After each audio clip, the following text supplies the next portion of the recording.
My name is Emma, I'm 32 years old, and my parents tried to force my golden child brother's wedding into my home after disowning me 8 years ago. Before I tell you how that ended with their wedding in ruins and a massive lawsuit, let me know where you're watching from in the comments.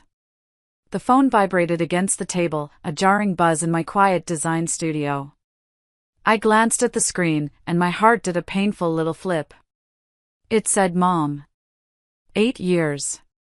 8 years of absolute silence, and now this. I let it go to voicemail, my hand trembling slightly. A minute later, a text popped up. Emma, I know you're there. Pick up. It's about Jason. With a deep breath, I called back. There was no warmth in her voice, no how have you been? It was straight to business. Jason, my older brother, the golden child, was getting married. And, she announced, they had decided my beautiful hillside home would be the perfect venue. They weren't asking. They were telling me. And in that moment, I realized, to them, I wasn't their daughter. I was just property.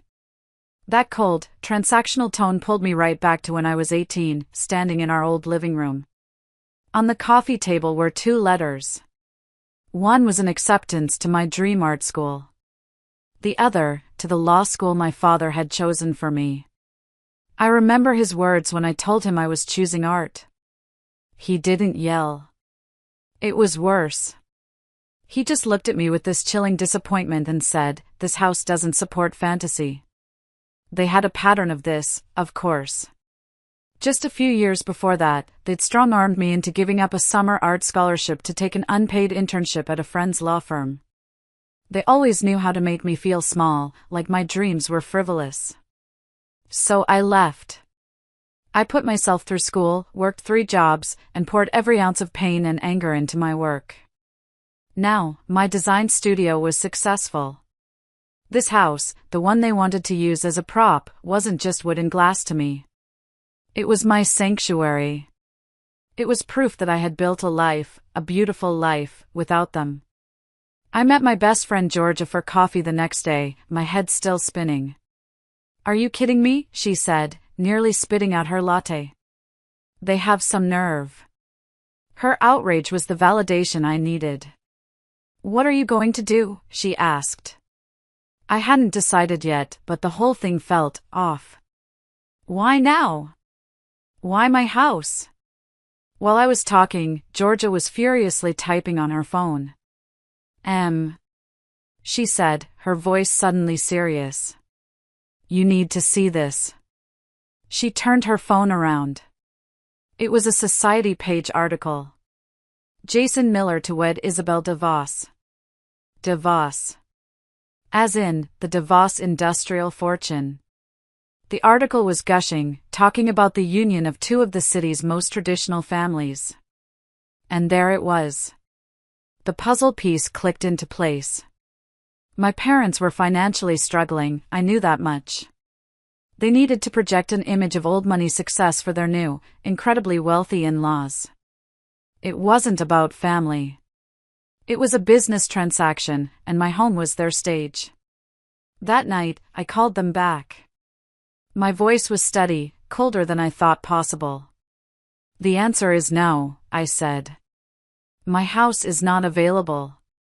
There was a short silence, then I heard my father's humorless chuckle on the other end. "Don't be dramatic, Emma," he said, his voice laced with that old, familiar condescension. "The invitations are already sent. 200 people. We'll see you on September 15th. You wouldn't dare turn away an entire wedding party in person." He hung up. Just like that. The threat was clear. They were going to ambush me.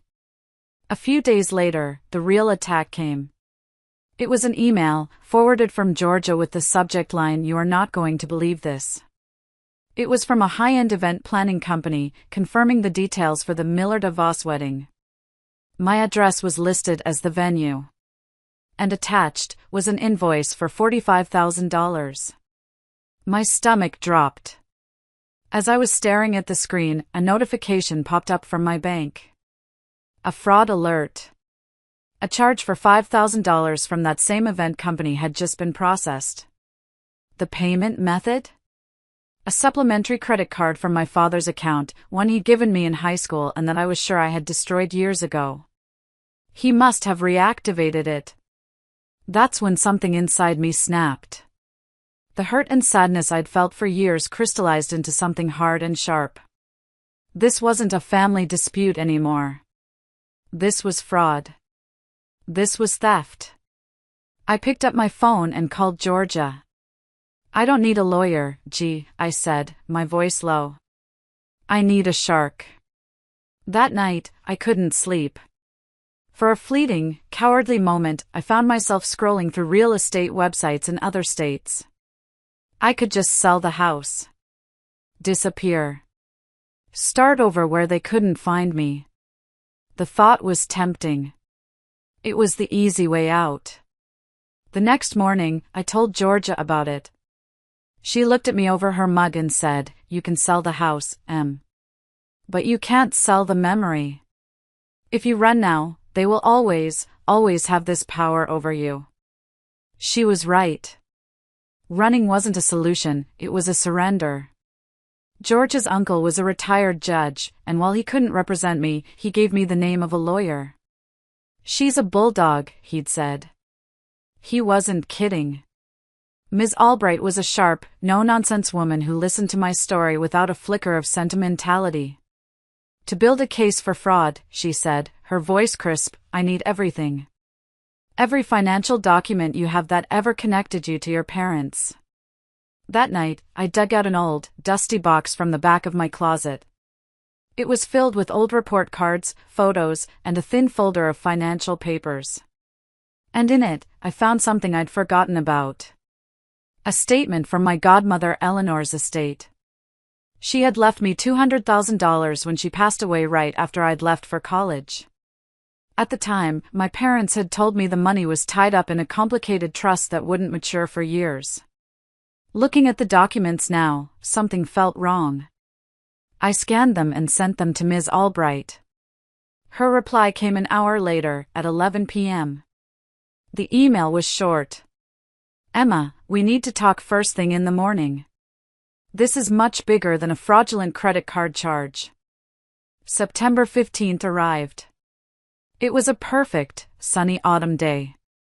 But instead of white ribbons and rose petals, my property was adorned with something else entirely. It was the day of the Rainbow Coalition's annual donor gala, a private, ticketed charity event I had arranged to host. The guest list was a who's who of the city's most progressive philanthropists and media figures. At exactly 4 p.m., a fleet of black cars rolled up my driveway. My parents, Jason, and the DeVos family emerged, dressed in couture, their faces beaming with smug satisfaction. They saw the valet parking, the string quartet playing softly on the lawn, and they assumed it was all for them. Her mother gave a little squeal of delight. "Oh, Emma, you came through. I knew you would." Then her eyes fell on the small, elegant rainbow flags placed in the table centerpieces. Her smile faltered. "What is this?" she hissed.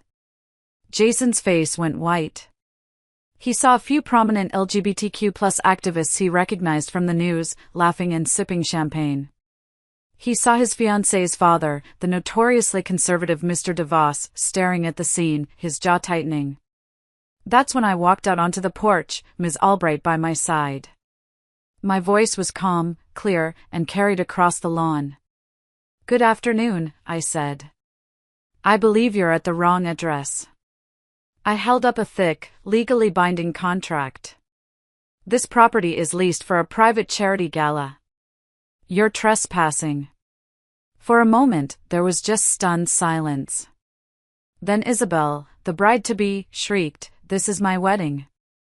She lunged for a table centerpiece, trying to rip the flag out, and in the process, sent a tray of champagne glasses crashing to the ground. A camera from a society reporter flashed, capturing her twisted, furious face perfectly. Mr. DeVos didn't say a word. He simply grabbed his daughter's arm, his face like a thundercloud, and marched his family back to their cars, giving Jason one last, withering look of pure disgust. As my family's cars beat a hasty, humiliated retreat down my driveway, a man in a neat suit stepped out from behind a large oak tree.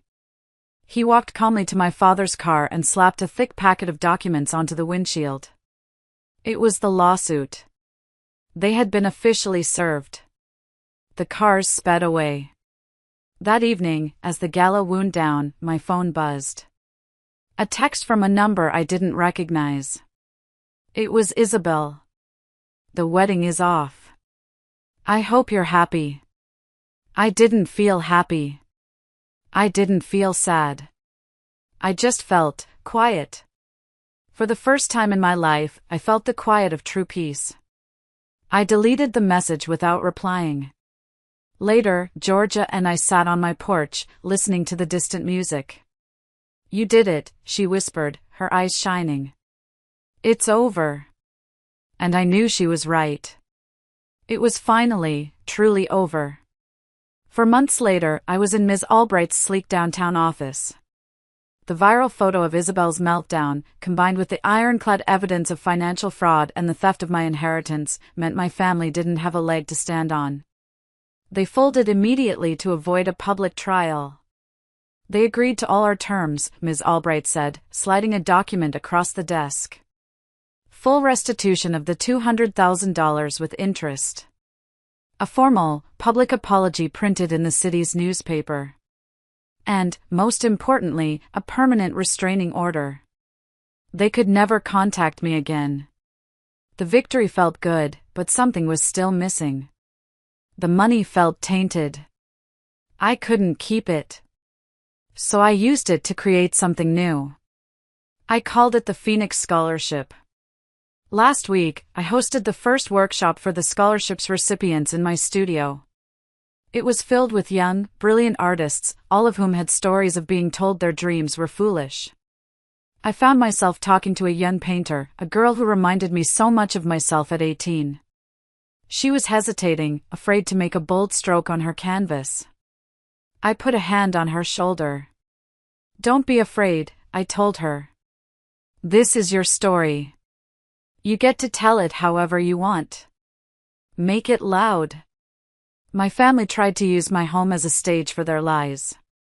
But in the end, it became the foundation for something real, something true. Standing there in my sun-drenched garden, watching these young artists laugh and create, I finally understood. My victory wasn't just about winning a lawsuit or getting my money back. It was about turning the ugliest chapter of my life into a source of light for others. And that is a kind of peace that no one can ever take from me again. Thank you so much for listening to my story. It wasn't easy to share, but I hope it helps someone out there who feels like their voice is being silenced. My question for you is, have you ever had to stand up to your family to protect your own peace? Let me know in the comments below. And if this story resonated with you, please give it a like and subscribe for more. It really does help.